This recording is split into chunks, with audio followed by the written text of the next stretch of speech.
Hello and welcome to the York Creatives Podcast. My name is Ben Porter and each week you can join me as I chat to someone from York's creative community. This week's guest is Lisa Marie Newman. Lisa is the Creative Director of York Nurturing Community, organising events and activities that deliver an exciting art programme promoting wellbeing and social cohesion. They include workshops and craft afternoons on a pay-as-you-feel basis, up to fully credited art award programmes. We talk about the links between creativity, community and wellbeing, her frustration at teaching art in schools without the freedom to teach creatively, and about their new premises opening tomorrow at Spark York. So Lisa, welcome to the podcast. Thank you for inviting me. Thanks for coming along when you must be obviously really busy as you're about to launch in Spark York. Incredibly busy. Do you want to tell me a bit about that and what you'll be doing there when it opens? Yes, so we had the Friends and Family preview last night, which was amazing. We've all been working incredibly hard in our own little units to get it ready for the 4th of May launch, which is Friday. So basically it's a new development on the sort of bit run-down part of Piccadilly where the old banana warehouse and used to be a Reynard's site before, I think. So it's upcycled shipping containers, and it's an affordable way for sort of York residents to have a business, because obviously the rents are extortionate in the city. So lots of new startup businesses and unique little businesses, which is really, really nice. It's quite a little community already amongst all the traders there, all kind of helping each other out to get it started. And I'm part of York Nurturing Community, and we have a 40-foot container on the top floor. Great. And we have a kitchen, and we operate on a pay-as-you-feel basis. We're using supermarket surplus food, which would end up in landfill usually, but we intercept and we receive that food every week, and that's how we can operate on a pay-as-you-feel basis for our hot meals. So we've been doing that for a couple of years now as a pop-up at Derwentthorpe, but Spark as an opportunity came along and we absolutely jumped at the chance. So we've got various funding to make this happen, and here we are. So who are you hoping to attract? So we have a very, very wide demographic, and that is part of why we operate. So we're not aiming for anybody in particular. It was identified with the original concept that people don't get together anymore in cities. You have your network of people and you tend to stay there. But for isolated people who don't have a network of people, there's no real way of interacting with other people in your community. So to recreate that sort of village feel, everybody looks out for everybody, you can support each other, you can share ideas, you can go to events together. A group of parents set up basically a regular toddler group. It was a place where you could take your kids, let them play safely in the same room while you had adult conversation. People could mix, it didn't matter, race, gender, background, any context, food preference, whatever your thing, wherever you're from, everybody's welcome. And that's what we've endeavoured to answer, really. We get funding streams so that we can help different aspects of the community. We're looking to help isolated elderly people. We're helping to integrate refugee women. We're setting up an outreach project to work with young men who might have offended or be likely to offend. And also just, the general public, that sort of lone mum at home who's tearing her hair out and just needs to get out of the house, or teenagers who perhaps are a bit bored, don't have anything to do between the ages they need to be to access different other community initiatives. So yeah, we're appealing to absolutely anybody. Sounds like a really important thing, particularly for York, because so many friends who've gone off to university and then come back, they say York's so like a bubble. There's they don't necessarily say single-minded, but they say everyone's quite similar, and there's not that massive amount of diversity that you get in lots of other places. Yeah, well, that's what we're trying to address: social cohesion, getting people together, and we would like to have intergenerational groups as well, because I think that's important. There are hundreds of toddler groups.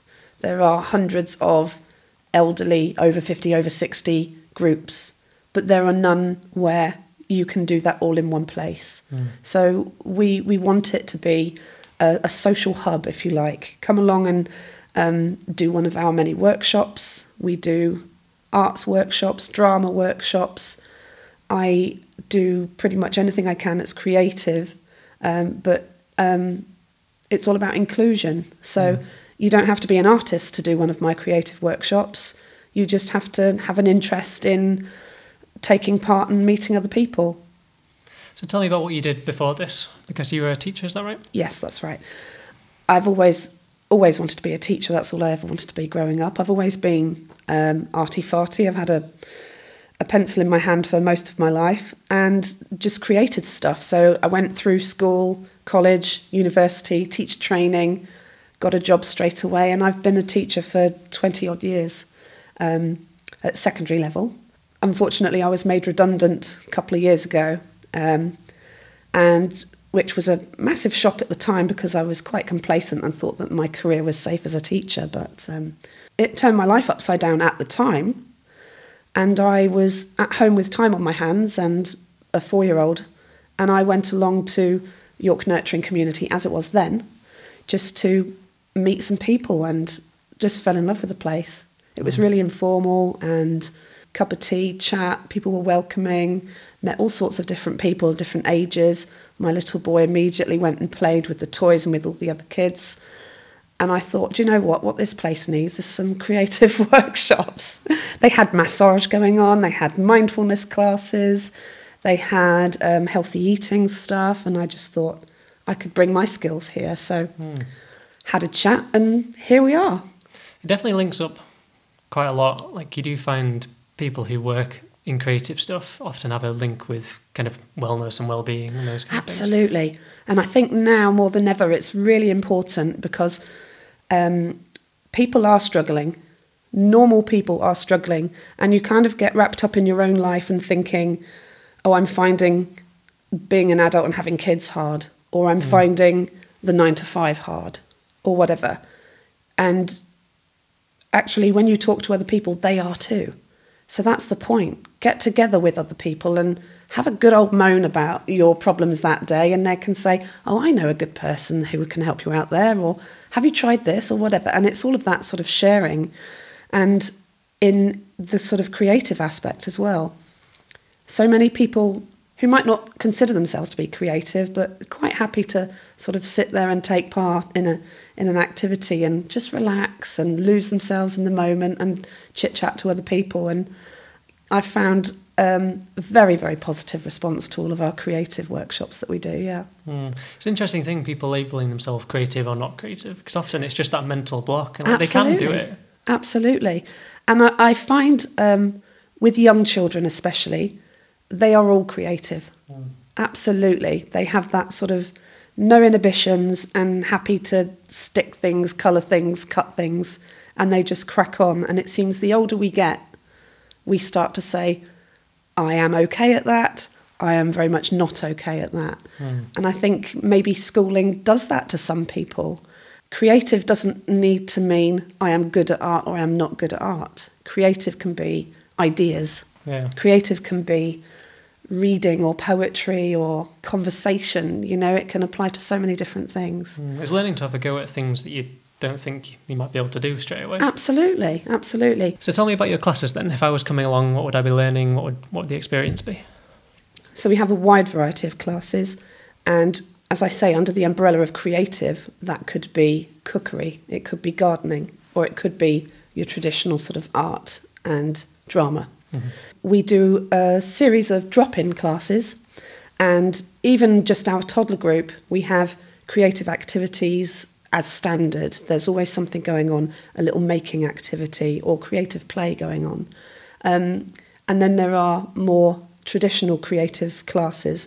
We have 2 courses in particular, but they are paid for classes, but they are taught by professionals. So I'm teaching Embrace Art, and that is drawing and painting skills, so traditional art skills, but it can be accredited if the participants so desire. We've applied for funding for that, so it's heavily subsidised. So it's the price is greatly reduced as well. So it's a 6-week term, and it's a progressive course teaching art skills.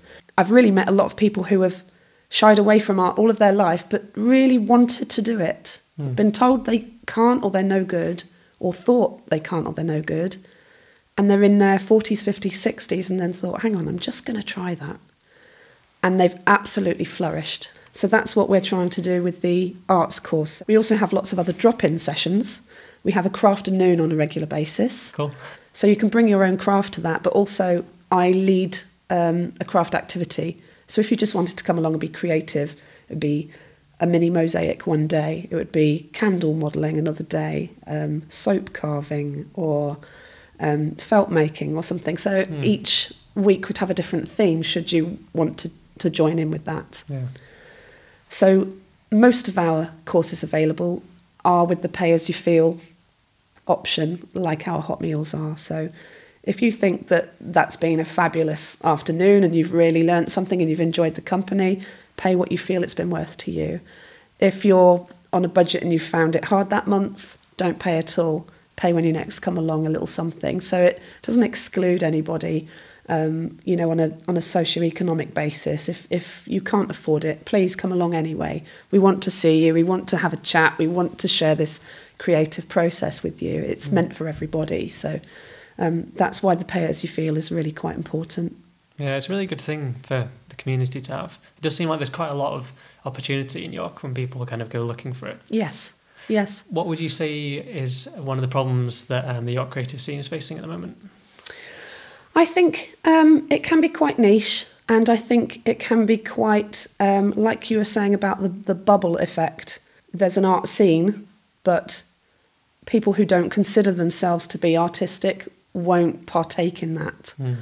I think the creative scene in York really needs to encourage everybody to participate, whether they consider themselves artists or not, to get the concept of creative across, the whole make something, do something, be a part of something, get the wellbeing aspect across.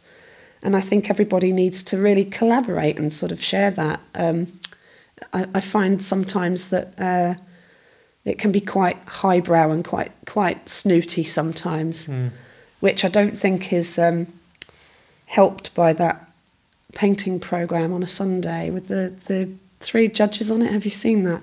The painting challenge. Okay. And there are amateur artists taking part in various painting tasks, and 3 very hardcore judges who use the word "you failed to do this" or "you've let yourself down with that," and they're it's like really critical. Absolutely. And in my art classes on a Monday, everybody's watched that the night before, and they're like, "Oh dear, that wasn't very good, and that didn't work out, and they were very hard." And I think people are scared of that. You're either good or you're not. And that can be very damaging. I think you really need to embrace creativity and sort of promote creativity. It's not this, you have to be uber talented in order to do it. It's about sharing the enjoyment of the experience, I think. So do you still get much time to do personal projects, things like that? Not as much as I'd like, but so much more than when I was teaching. Teaching became about meeting standards. And in order to achieve standards, we had to be really prescriptive in what we were teaching, and by result, what the kids were learning. But through YNC, having been asked to join them, and I'm now director along with 3 other members, it gives me such freedom that I don't feel like I'm in this little art and design box and this is what it is and this is how it should be. If I decide that our programme of events would benefit from creative gardening or creative art and drama, creative poetry, I can adapt the schedule to fit that in. Nobody tells us what is right or what is wrong. We do it, and if it works, it flourishes, and if it doesn't work, we move on and do something else. So that's the beauty of it. And I feel complete freedom and in turn complete enjoyment doing that.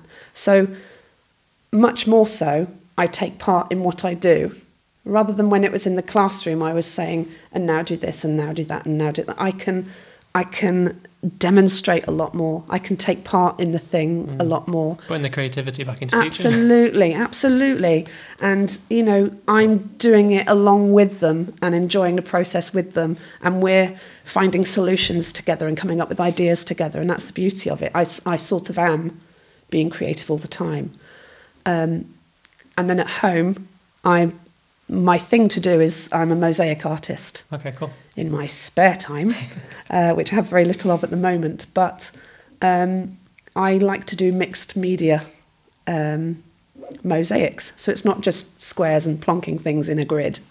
I like to include all sorts of found objects.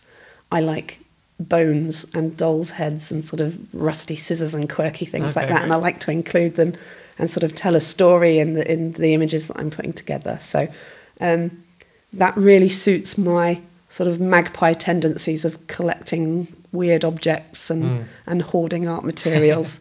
So I do need to scratch that itch occasionally and sort of make a mosaic. I've got one on the go all the time. I just don't get to spend as much time as possible on it as I'd like. What's something you've learnt recently that you wished you knew 5 or 10 years ago? You are good enough. Absolutely. That's another thing that I've come to learn through York Nurturing Community, through trying to be the best as you can be within a career that has very high standards. You're never quite good enough. You're always trying to get that next result, that next achievement. And it's been so fast-paced. I feel like I've blinked and lost my sort of early adulthood in that sort of fog of trying to be the best I can be. And now I come up with an idea, I deliver something, and somebody will stop to tell me, that made my day today, or I found that really interesting, I'm going to go and buy some of those materials, or, you know, you get the feedback and the reward from it a lot more. And it allows me to be myself as an individual and to value myself as an individual. And it applies to being an adult, it applies to being a parent, it applies to being an artist. What you do is valid, you are worthy, and you are allowed. And I think coming to that sort of realisation in my 40s, I feel like I've been cheated, but yes, well, at least it's now and not in my 60s. Sure. Because for some people that come to my adult learning classes, you know, they're not discovering this until they've retired and they've got the time and the money to sort of specifically choose a course and pursue that. But I'm realising it now, and so that's not only is that benefiting me, that's benefiting whoever my workshops are delivered to. It's benefiting my children, it's benefiting my family, because I'm a better person for it, I think.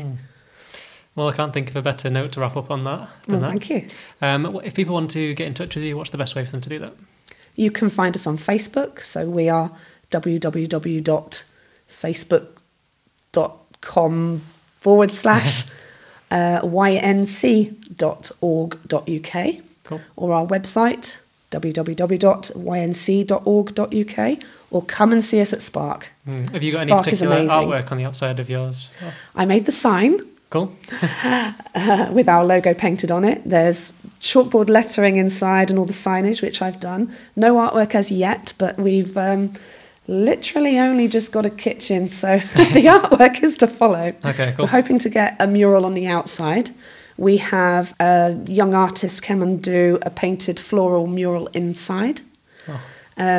So yes, I hope to get my work up in the unit or around the site. Well, I look forward to seeing it tomorrow. Thank you very much. I hope to see you too. It'd be great to have you along. Yeah, well, thanks for being on the podcast. You're welcome.